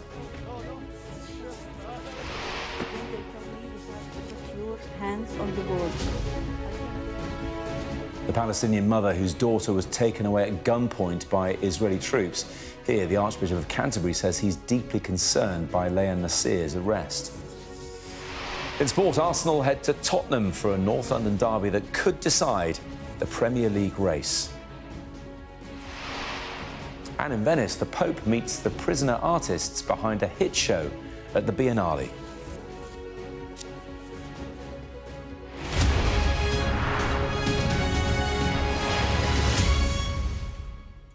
Good morning, good to have your company this Sunday morning. The Prime Minister, Rishi Sunak, has refused to rule out a general election in the summer. In an exclusive interview with Sky News, he said a vote in July isn't off the cards. Mr Sunak sat down for a detailed interview with my colleague Trevor Phillips as he faces a crucial week with the local elections in England and Wales and a by-election in Blackpool South. Let's just talk about the politics of this week. You are going to get a drubbing at the local elections. How many seats do you have to lose before you accept that the people have lost confidence in you, and it's time either for you to stand down or to call a general election? Well, look, when it comes to a general election, I've been very clear about that multiple times. I said at the beginning of this year... Well, then you have. I'm going to ask you about that. Let me ask you about it. You said second half of this year. Second half of this year could be July. Yeah, and again, I'm not going to say anything more than I've already said. So I've been very clear about that. We're not ruling out July. Again, you're going to try and say you're ruling this in, you're ruling that in. I remember when I was... just need to know when to book my holidays. July is possible. Well, actually, Trevor, it's more important than your holiday or anyone's holiday. I've got a job to do, which is delivering for the country. Okay. So and as we've been talking about, we are delivering when it comes to tackling illegal migration. We're delivering when it comes to investing in our defence. We can move on. So it no, could be July. I'm not going to do that, and you're going to try and do this. And I remember you did the same thing when I was Chancellor. Before budgets, you can't put this tax to me and this tax cut and say you're ruling this out, you're ruling that out, and I'd give you the same answer every time. Now, look, on this though, we've talked about it. You're not going to rule out July. You're going to try and draw whatever conclusion you want from I say. I'm going to always say the same thing. You should just listen to what I've said, the same thing I've said all year. Chatting to Trevor Phillips after 10:30 about all that. But first, let's go to our political correspondent, Rob Powell, who's in Westminster. Morning to you, Rob. Let's address that issue of a summer election first. And let's just caveat it by saying the speculation on when a general election could be has been going on, well, since the last one. So let's just wrap it up in those terms. Yeah, and we've had a fresh bout in the last few days, some wild rumours about Rishi Sunak coming out as soon as tomorrow to announce one, told by people within government and the Tory party that is and always has been complete nonsense. One figure saying that those spreading those rumours, and some of them are blaming Labour for that they need to sort of get a calendar out because Rishi Sunak has always said back half of the year. Back half of the year, though, doesn't exclude July. I think is still more likely to come in the autumn, though. A minister has been on air elsewhere this morning saying that as much. Primary reason for that, probably twofold. The economy is one, waiting for people to sort of notice some of those tax cuts showing up in their paychecks. I think a second one, quite frankly, is that sort of age-old political strategy of hoping something comes along and trying to avoid, whenever possible, going to the country when you are trailing the opposition by quite as much as the Tories are trailing Labour right now. The reason he's not closing off the date, though, is because he wants to keep as many options open as possible. And quite frankly, if the wheels come off in the coming weeks and he can't keep the show on the road until autumn, he may well need to go sooner. It's his prerogative, of course, and bearing in mind we've got those local elections on Thursday that could make a difference come Friday. Trevor also pushed the Prime Minister on migration. Let's have a listen. You stood up and you said, I make you this promise. You used the word promise. Yeah. Stop the boat. I do want to stop the boats. I do want to end illegal migration. Okay, yes, that's because so the number we're looking at is zero. All right. You're trying to make a kind of political point-scoring point about it. Do you think you are? You keep telling me anyone? that you're about delivery, and I'm asking you what it is you're delivering. But Trevor, think about the alternative answer to your question. Is a leader or a party leader or prime minister sitting here and says, yes, there is a level of illegal migration that I will accept? How can the answer to that question be anything other than no? And this is a key issue, Rob, isn't it, for the Prime Minister, especially in light of the Rwanda bill, the latest bill about the safety of Rwanda getting over its most difficult hurdle. Yeah, and Rishi Sunak being pretty vague about what success when it comes to illegal migration looks like, whether that does mean zero boats coming across the channel. I think maybe what the government would like success to be judged by is if a flight goes to Rwanda at all. Of course, that's not really what we should be judging success by, because the point of that scheme is that it's supposed to be a deterrent. So success should be judged by whether it does actually deter people coming in the first place. And on that, I think one interesting aspect to this that is developing this weekend is the story about the Irish government getting somewhat unhappy with the number of migrants coming from the UK through Northern Ireland to the Republic, which they say is because of the Rwanda scheme, the climate in the UK. Rishi Sunak went further, actually, than some of his officials that I've been talking to the last few days in saying, well, that shows the deterrent is working. So I think they will seize on to that. The risk, of course, is that you end up with something of a diplomatic incident with Ireland, who at the moment, the Irish government, are considering legislation to potentially try and send those people back to the UK by designating the UK as a third country. And they've got a new Taoiseach who's in a honeymoon period who would want to stamp his authority on that position. Trevor also pressed the Prime Minister on why some members of his party say they wish he was still the Chancellor. Have a listen. It seems to me is that you're quite reluctant to talk about the most important person here, which is you. I spoke to a leading Conservative, I won't tell you where they are in Parliament, but a supporter of yours, somebody who likes you, who has spoken out for you and so on. And what that individual said is this: he wished that you had stayed doing the job as Chancellor and that you would be remembered as a brilliant Chancellor rather than the Prime Minister who took the Tories into the wilderness. If you could turn the clock back, would you take his advice? No, I made my reasons for that clear at the time, but I'm proud of the record that I have as Chancellor, and that's where people got to know me. I became Chancellor. 3 weeks later, we got hit with a hopefully once-in-a-century pandemic, and people saw what I could do for this country. I stepped up to get the country through a very difficult time, protected 10 million jobs in the process, and ensured that we had the fastest economic recovery out of the pandemic out of any major European economy. Rob, that's a bit like me saying to you, I've been chatting to your best mates and they say you were a brilliant general reporter in local news. I mean, talk about damning with faint praise there from some close to Rishi Sunak. Yeah, I thought that was an interesting moment because I think one of the big takeaways from that interview was just the sort of mood, the vibe, if you like, that Rishi Sunak was projecting. He came across as a bit tetchy in places, and I think at one point he even said, look, you keep asking me about politics and polls. I don't want to talk about that. Well, that's the problem, because the sort of ghost at the feast at the moment is the dismal state the Tory party is in the polls and how it is trailing Labour by such a substantial amount. And I was kind of reminded of Theresa May when she was desperately trying to get her Brexit deal through after the referendum. And you got a sense that she just couldn't understand why MPs weren't clocking that she'd been in Brussels working all hours that God's given, and yet they still weren't coming on board. Well, it's because politics isn't as straightforward as just sort of clocking up achievements on a spreadsheet, presenting it to people and getting and hoping that they realise that you've done a good job. It's sort of about convincing people and leading people, making people feel that you were doing a good job, rather than just laying it out in a sort of very kind of straightforward way in front of them. And I think when it comes to the general election campaign, this is going to be the big challenge for Rishi Sunak is, look, I don't think anyone doubts that he's a competent, smart, hard-working guy, but can he make people kind of feel the successes that he believes he has achieved? Because if he can't, from the difficult place that the Tories are in, I think they're going to have a pretty rough campaign. Rob, to be clear, I think you're doing a brilliant job. Thanks for joining us from Westminster this morning. Speak to you later.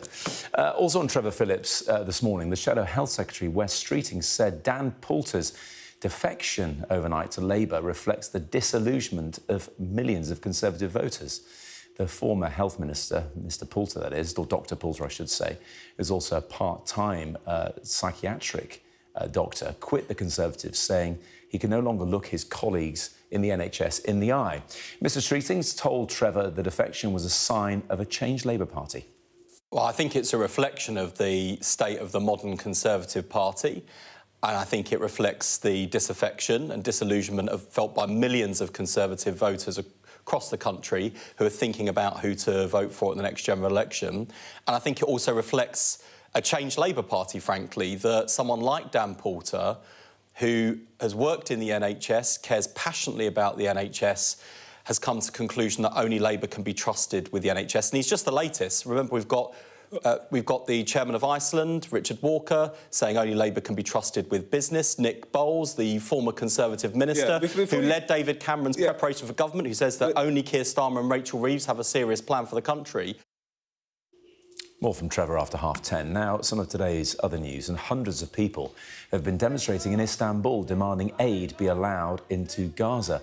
A 3-ship flotilla carrying some 5,000 tonnes of aid was planning to leave Turkey for Gaza on Friday, but it was stopped from sailing after Guinea-Bissau removed its country's flags from 2 of the vessels.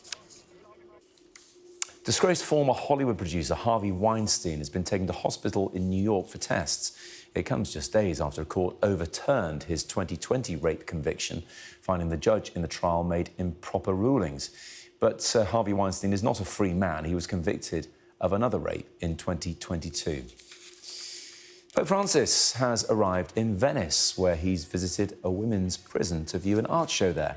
Italy's Prime Minister Giorgia Meloni has also confirmed this morning that the pontiff will attend a G7 summit in June. It's the first time the Pope has left Rome in a number of months due to recent poor health.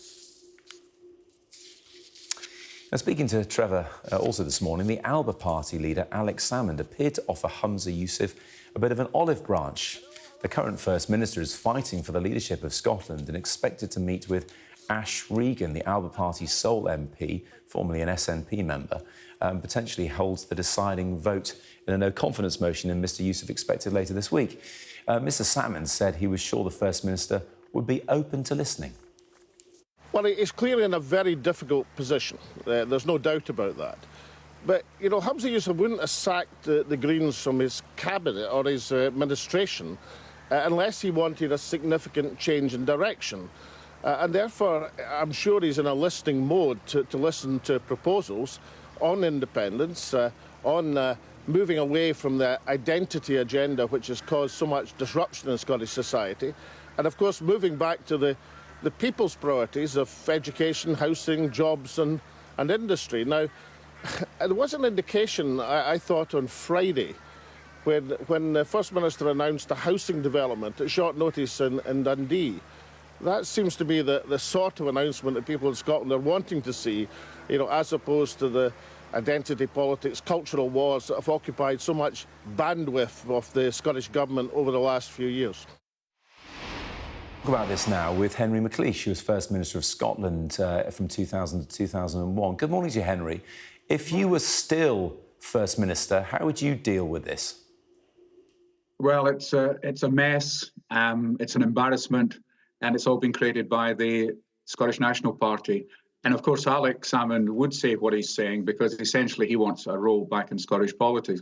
But my advice is this, that, you know, the ructions within the SNP go much deeper than merely the debacle with the Greens before the weekend. I mean, you know, politics is not an art or a science, but if you take actions, you'll have consequences. So the First Minister must have known that this was going to happen. But I think what we've got to look at is this was a marriage of two parties who are obsessional. The SNP are obsessed with independence to the exclusion of much bigger issues in Scotland. And of course, the Greens are obsessed with gender and climate change. Now, what is happening in the process is that those parties are still campaigning and they're forgetting about governance. So I think the message is that the SNP as a party has to grow up, has got to look to Scotland to take some of the serious issues more seriously. And at the end of the day, politics is still a serious business, but to listen to the outbursts from the SNP under leader over the last few days would suggest the opposite. Yeah, Henry, I appreciate the party political point, but I did say, if you were in his place, what would you do? Well, I think that the only semblance of sense was the idea that he invites the other parties to visit him in Bute House. The challenge is with the other parties to tell him, in the way that I've suggested, is that Scotland cannot continue to be politically divided. It cannot continue to see Scotland stalled, and it cannot continue to see them obsessed with independence when it's going nowhere. So I think that the most important part of the First Minister's suggestions is indeed a meeting at Bute House. Because, look, we're in the 25th year of devolution and the fall of Parliament. Issues. They shouldn't be mired in this kind of political mess that's been created. So that's the challenge for the leaders. For the First Minister himself, but I think he's got to take stock of the position of his party, of the position of his country, and to know that he's now saying, well, he didn't appreciate the Greens would have this reaction. Of course he did. And what we've got to see here now is serious politics, because politics is a serious business. But that's a key point. Of course, he had to do something about the Greens. The rumblings, they were going to disrupt the power sharing. So as First Minister, as leader of the SNP, of course he's going to want to look strong and get ahead of them and boot them out instead of waiting for them to drop him. But these are paper propositions that are on offer. You know, he shouldn't have got himself into the mess that he has. The Greens are not an easy party to deal with. What else could he have done, Henry, though? What else could he have done if the Greens were agitating for change? Well, the Greens are advocating for change, but what are they advocating for change about? I think he should have kept the Greens within his administration from an SNP perspective, but he would know the consequences. And what we've got is a knife-edge situation in the Parliament where the ALPA may save the First Minister, but it doesn't resolve the serious issues in Scottish politics, which the SNP are not addressing. And, you know, these are the big issues of education and health and economic strategy, doing better with climate change. I think the SNP have been in government far too long now. They're being careless.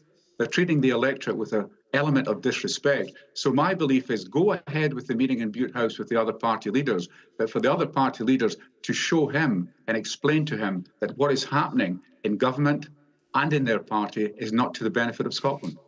In fairness, a lot of people in Scotland would support independence as the answer to all those other problems, dealing as an independent nation with the environment, with taxation, everything else. And so would it not make sense for the SNP and ALBA, many of whom are, of course, ex-SNP anyway, to come together to do that?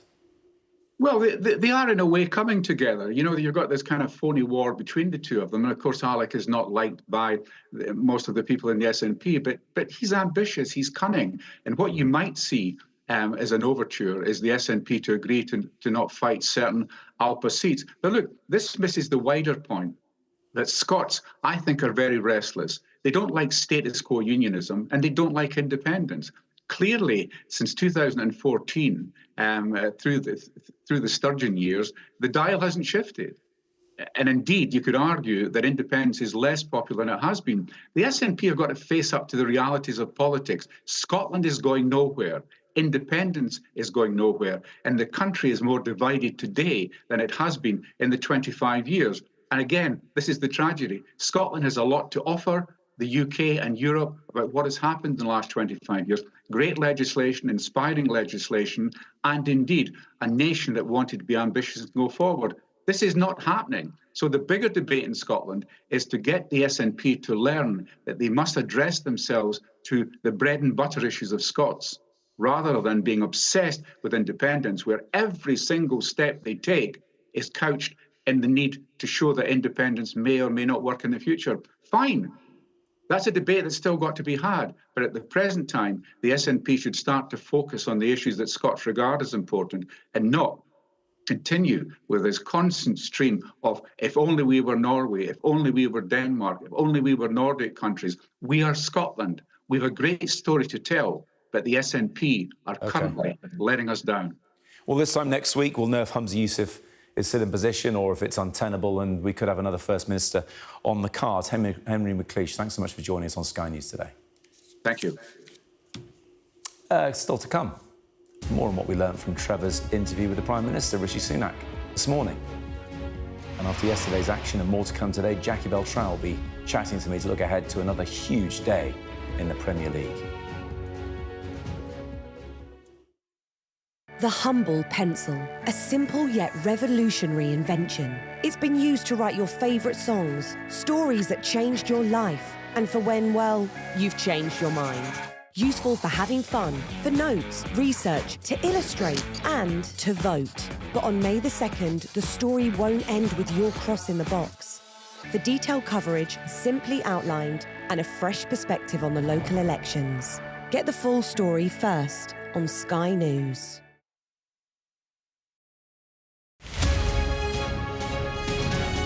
And so I watched as you walk into some bar called the Black Dog and pierced new holes in my heart. You forgot to turn it off. It's been absolutely amazing, honestly. We've had so many lovely Swifties kind of turn up, book in, rock up. The atmosphere has been intense but amazing, and we've seen such a massive impact already. Within 72 hours, kind of everything's changed for us. The Black Dog has gone from Vauxhall to global. The speculation has been as to which one of Taylor Swift's ex-boyfriends frequents your pub. Do we know if Taylor's been in? Have you checked the CCTV? I have to say we have, but, you know, I don't want to give too much away. We do have a certain blonde regular who frequents, let's just say that. And Taylor Swift is coming to the UK this summer, another stop on a huge global tour. Is there an open invite for her? Is there a couple of pints for her behind the bar? Please, there's a whole keg. Honestly, we'd love to have her. But, you know, the Swifties have been amazing. We're already booked out for her tour dates. We're thinking about opening, you know, earlier, later as well. So the impact has been immense. The impact on socials have been crazy. You know, it truly is the Taylor Swift effect. But it's been such a tough time, hasn't it, for the hospitality industry? What does this mean to the Black Dog? I mean, you know, it has been a tough time. And one of the things that we're so thankful for is this opportunity. You can't plan for this. You can't buy this. You know, it's kind of a one in a million thing. And, you know, we want to honour this kind of opportunity that we've been given, but also keep our identity as, you know, a staple pub in Vauxhall. So we're looking for balance, but we're looking to, you know, embrace the Swifties.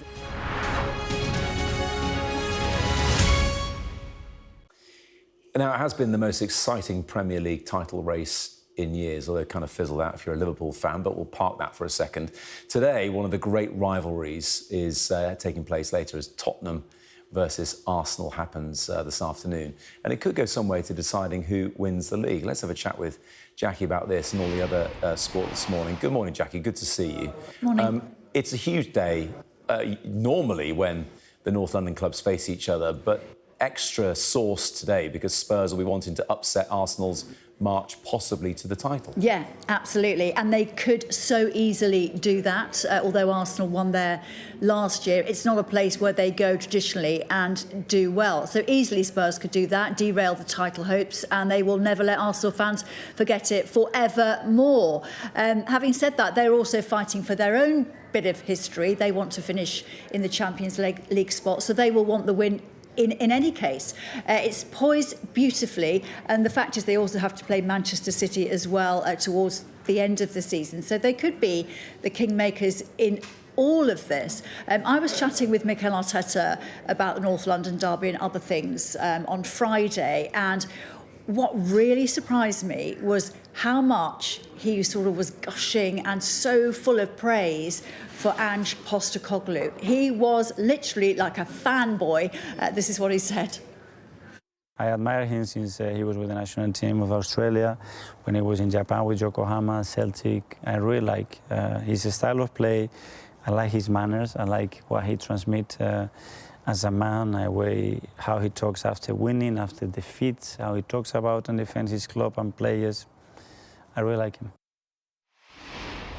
Does he though, Jackie, or is it just sort of some sort of mind games? I don't know. I think he really does, because the question was, who's inspired you from other sports, you know, in your career? And he went, he didn't really name anyone. He named Rafa Nadal, and then he sort of went lots of other managers. And I went, well, what about Ange Postecoglou? Do you actually like him? And the first thing he said was, oh, I do. He's great. I think he's great. I mean, he literally went for it. So I think there's something very compelling about people who are comfortable in their own skin, managers, politicians, someone who's very comfortable, as Ange is. People just are drawn to that, aren't they? And they like him. And, you know, he gives great press conferences, you have to say that. Yeah, I think he seems like a very likeable guy, He does. Ange, and his Australian demeanour and everything else. Yeah. I have to say, it was a great interview, Jackie, with Arteta. It sounded like he was going to invite you around for a barbecue at the end, given his cooking skills. Yeah. Talking of barbecues, talking of heat and fire, well, Mo Salah has been saying after his disagreement on the touchline with Jurgen Klopp that he won't say any more because it will bring fire to proceedings. It was an unedifying thing to watch, those two having a bit of an argument at the end of during the last few minutes of the West Ham match yesterday. We can see it now. And, I mean, they're normally on the same page here, although, look, I know. you know I'm a Liverpool fan, and Salah hasn't been on form recently, so all eyes were on him yesterday when he came on against West Ham. Yeah, absolutely. And, you know, this was a match that, you know, Liverpool had to get 3 points from.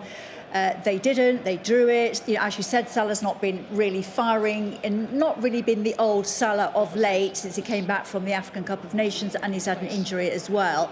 And I think he's just frustrated at being, you know, coming on as a substitute. There was something that Klopp said to him before he went on that really sort of set him off, and he had to be really sort of a little bit separated. But it's all gone a bit wrong, hasn't it, for Liverpool? You know, they were in this race, they were top of the table for so long. Sorry to rub it in, but it's just all fallen apart a bit. It really has, and I know they've had lots of injuries and they've had to deal with that and bring on young players very quickly, but it's realistically they're not in this race anymore. It is a two-horse race, and that's a shame, because in Klopp's last season I think he was just so desperate to deliver something for the fans. It has this fantastic connection with, but you know, strange things happen in football, but I don't think this is going to happen now, and he will go off without delivering a trophy this season, and I don't think that's what he wanted. I think you're vocalising the thoughts of United, Chelsea, Arsenal, City fans, Jackie, and we can take it on the chin. Yeah, it's hugely disappointing. I mean, you know, they're apparently filming a documentary about Klopp's last season, which, to all intents and purposes, is going to be a bit of a damp squib now, and they're also talking about a bus tour, which, if it's just the Carabao Cup, that's not exactly what Liverpool fans had in mind. Let's move on rapidly. And disappointment last night for Chelsea women in the Champions League, and not without controversy either. Yeah, well, you know, Klopp really wanted the Champions League or the league this season, and he's not going to get that. Emma Hayes really wanted to win the Champions League for Chelsea. It's the only trophy that's really eluded her in her time there, which has been so successful: 5 FA Cups, 6 WSL titles in its various guises. Such a successful manager. No one has been as successful in women's football in this country, and she is now going off to be the coach of the USA national team, and all her players really wanted to send her off, you know, in big style, but, you know, against Barcelona it just wasn't to be, and they were knocked out again. She's called the referee, well, she said we were robbed by the referee because Khadisha was sent off in that match on the hour mark, and she said it was never a red card. My husband and daughter were at that match, and they just said simply that Barcelona were better. The Spanish players were better, but she's not going to get the Champions League, which is the one that she really wanted, and you know, but obviously she probably will win the league title, and that will have to be good enough for Emma Hayes. I mean, she's been the most amazing coach for Chelsea. I don't think they can have too many complaints. No, she has been phenomenal. Hayes and Klopp going into the season. English football is all the poorer for it. Yeah. Let's go back to that man that Arteta admires the most, Nadal, and rolling back the years on the tennis court. Yeah, so he's playing in Madrid, and he's really not played at all this year until he played in Barcelona about 10 days ago and lost to the man he was playing in Madrid, Alex de Minaur of Australia. And the thing with him is his body is now really letting him down. He's had an abdominal issue, he's had ankle issues, you name it, he's probably had it. And he said, you know, the tennis is always there. The tennis has been fine. There's his family and his wife with the long dark hair there watching, Shishka, and his sister and his mum, who are always there, ever present for his matches. But why this was so nice was because he played brilliantly. There was so much to admire in that match against de Minaur, and he brushed him aside in 2 sets. This is his farewell tour, really. I mean, it's been slow starting because he's barely played, but that will probably be the last time. This will be the last time he plays in what he considers his home Masters series in Madrid. The crowd were just waiting for that moment to give him a cheer. I mean, when he goes out in this tournament, if he goes out not winning it, it's going to be the most amazing celebration and send-off. He's also got his baby with him everywhere he goes now. I mean, he carries that child as often as he can. If he could put that baby in his racket bag and bring him on court, baby Rafa, he absolutely would. But he was sensational last night. It was just great to watch it. The fact that he could really produce the Rafa Nadal tennis of old. And he said, I'm not going to play the French Open unless I know I can compete. He's won it 14 times. He doesn't want to go out there and not go deep in the tournament. So these are the few days that are going to be very, very crucial to Rafa Nadal and his career and how he signs off in this sport. So important in the next few days. I love to see it. I can sympathise with your body failing you as you get older, but as I'm also proving, never too late for a comeback, Jackie, is it? Good to see you. Thanks very much indeed. Thanks very much indeed, Jackie, for joining us. And still to come here on Sky News, as the Prime Minister refuses to rule out a summer election. I'll be chatting to Trevor Phillips about what else we learned from his interview with the PM this morning.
Welcome back. It was a busy start to the day here on Sky News because on Sunday morning with Trevor Phillips, Trevor spoke to the Prime Minister, the Shadow Health Secretary and the leader of Scotland's Alba Party, the former First Minister Alex Salmond. I'll be chatting to Trevor in a moment, but first let's hear some of that interview he did with Rishi Sunak. Let's just talk about the politics of this week. You are going to get a drubbing at the local elections. How many seats do you have to lose before you accept that the people have lost confidence in you, and it's time either for you to stand down or to call a general election? Well, look, when it comes to a general election, I've been very clear about that multiple times. I said at the beginning of this year... Then you have. I'm going to ask you about that. Let me ask you about it. You said second half of this year. Second half of this year could be July. Yeah, and again, I'm not going to say anything more than I've already said. So I've been very clear about that. We're not ruling out July. Again, you're going to try and say you're ruling this in, you're ruling that in. I remember when I was... just need to know when to book my holidays. July is possible. Well, actually, Trevor, it's more important than your holiday or anyone's holiday. I've got a job to do, which is delivering for the country. Okay. So as we've been talking about, we are delivering when it comes to tackling illegal migration. We're delivering when it comes to investing in our defence. We can move on. So no, I'm not going to do that, and you're going to try and do this. And I remember you did the same thing when I was Chancellor. Before budgets, you can't put this tax to me and this tax cut and say you're ruling this out, you're ruling that out, and I'd give you the same answer every time. Now, look, on this though, we've talked about it. You're not going to rule out July. You're going to try and draw whatever conclusion you want from I say. I'm going to always say the same thing. You should just listen to what I've said, the same thing I've said all year. Let's have a chat with Trevor now. Morning to you, Trevor. I know you've had a busy day, and congratulations on getting an exclusive interview there with the Prime Minister. I have to say, did he really want to talk to you? He was a bit punchy, wasn't he? Yeah, I actually, it's funny. I didn't really feel it at the time. I hear people saying he was tetchy and this, that, and the other. I think the worst thing you can say. I think the Prime Minister's a likeable man. I think he works very hard. He's very, very smart. I think if I learnt anything from that interview about him, and he was very reluctant to talk about himself, it is that he's a guy who doesn't feel appreciated. He does the best he can, and he can't quite grasp why it's not working, or at the very least, why people can't really understand what he's trying to do. And I think that's quite a big problem for someone in politics. He is a problem solver. As I say, I think he's very smart. He's got some answers, whether you agree with them or not, he's got some real answers. But of course, if you're in politics, you don't just have to come up with an answer. You have to cajole and persuade the public that it's a good answer. And I think he's puzzled by that bit of it, and that's why he sort of takes it out on the media. You know, why aren't you telling people what I'm doing properly? Let's dwell on that a little bit, because, like it or not, personality politics is a big thing as we approach an election. Keir Starmer's had the same thing as well. Ed Davey, all the leaders get this kind of stuff. Do you think he's missing a trick by not leaning into that, talking about him, or is it because he's nervous of the perception of him being wealthy and out of touch? Well, I think both those things might be true. I mean, it's not my job to give advice to political leaders, but I would say, it would benefit the political sphere if we understood what our leaders were like more, because in the end, they're not perfect answers to any of these questions. No sensible person expects a politician to come up with an answer that says, oh, it's 100% and it's going to be right, and so on and so forth.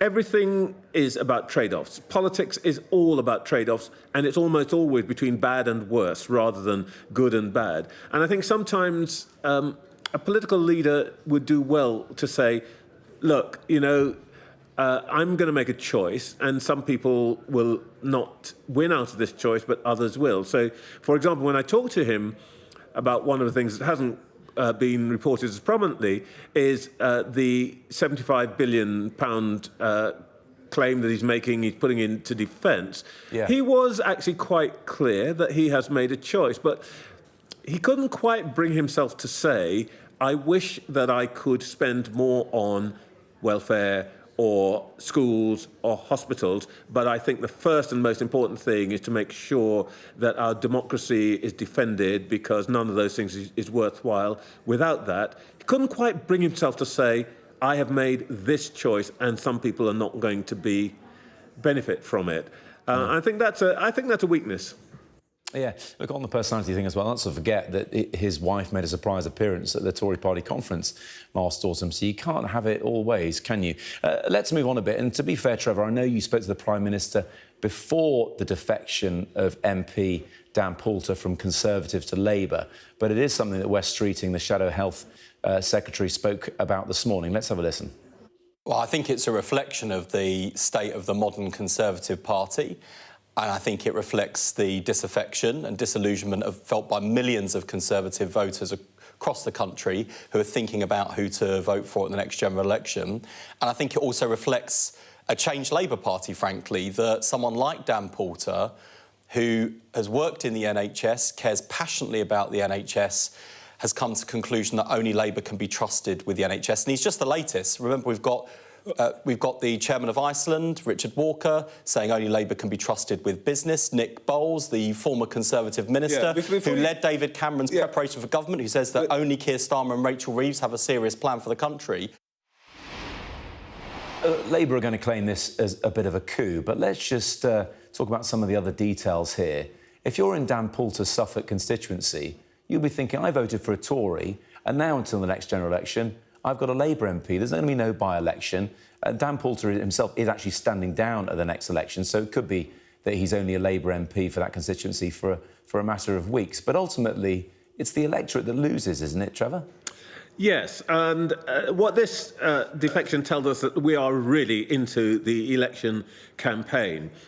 Parties try to engineer these moments as a way of building a sort of disaster narrative for their opponents. So what Labour will be saying and trying to get across this week is, look, Tory party is crumbling, even, everybody is leaving it, and so on and so forth. I think that Alastair Campbell, speaking on the programme, made a rather good point, and he's a person who's experienced in, I use the word engineering in the loosest terms, engineering such defections, which is that sometimes they can go very well. There's one that he did, he was part of, to bring Alan Howarth, the former Conservative minister, across to Labour, who then became a Labour minister later on. But quite often what you find is that, to be frank, the party from which the person is leaving can quite often be glad to see the back of them. And as we're seeing today, it gives them an attack point. And the truth of the matter is, there is a question about this. How is it that in his resignation statement today, Dan Poulter says that in 2007 and 8, Tony Blair and Gordon Brown radically reformed the health patient care, and I thought that was inspiring, but then went on to become a Tory councillor and a Tory MP and a Tory health minister who implemented some of the reforms that Labour would now be attacking. So there's a sort of puzzle there about this defector. Who exactly are you, and why did it take you 16 years to realise you were in the wrong tribe? Well, he's a psychiatric specialist, so you'd think he'd be clear in his own mind about his decision-making, wouldn't you, Trevor? Talking about changing sides, let's hear from Alex Salmond now. Of course, one of the architects of the Scottish National Party, a former First Minister, but has now set up his own thing called the Alba Party, and they suddenly have come to more prominence because of the current First Minister, Humza Yousaf. Let's hear what Alex Salmond has been saying. Well, he's clearly in a very difficult position. There's no doubt about that. But, Humza Yousaf wouldn't have sacked the Greens from his cabinet or his administration unless he wanted a significant change in direction. And therefore, I'm sure he's in a listening mode to listen to proposals on independence, on moving away from the identity agenda which has caused so much disruption in Scottish society, and of course moving back to the people's priorities of education, housing, jobs and industry. Now, there was an indication, I thought, on Friday when the First Minister announced a housing development at short notice in Dundee. That seems to be the sort of announcement that people in Scotland are wanting to see, as opposed to the identity politics, cultural wars that have occupied so much bandwidth of the Scottish Government over the last few years. Uninitiated, Trevor, it is the Alba Party's Ash Regan who holds the balance of power in her hands in a vote of no confidence called by the Tories in Scotland against Humza Yousaf later in the week. I can't help but look at Alex Salmond in this situation thinking he's loving this. Oh, I imagine Mr. Salmond is having a terrific time. You know, everybody is looking at... what politician doesn't want this? Everybody's looking at him. Everybody wants to know what he wants to do. Everybody is hanging on his every word. And I thought we saw a really rather interesting version of Alex Salmond today. Normally, he's extremely pugnacious, and if you're interviewing him, what you have to be ready for is not just for him to attack his opponent, but for him to give you a clout round the ear as well. But I thought he was extremely emollient for Alex Salmond today. He was extending whatever the Scottish equivalent of an olive branch might be, an aloe vera or something, to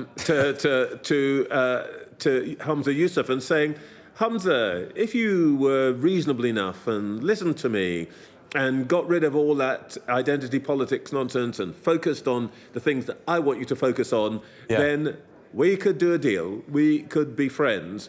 And it was especially surprising because this morning the SNP issued a statement pretty clearly saying not interested in electoral pact, and one of the SNP's MPs was exceptionally rude about Mr. Salmond, calling him a host for RT, that any arrangement with Alba would go down like a cup of cold sick and so on. Yeah. So I was really quite surprised. Alex Salmond is in peacenik mode.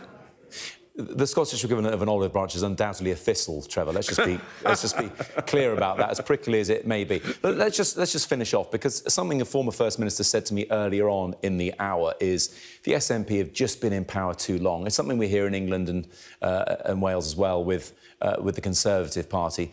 Empires fall. Is it just that these seem to be falling at the same time, north and south of the border?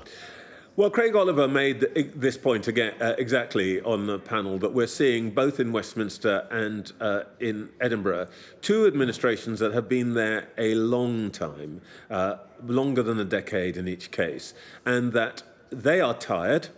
The electorate seems to be tired of them.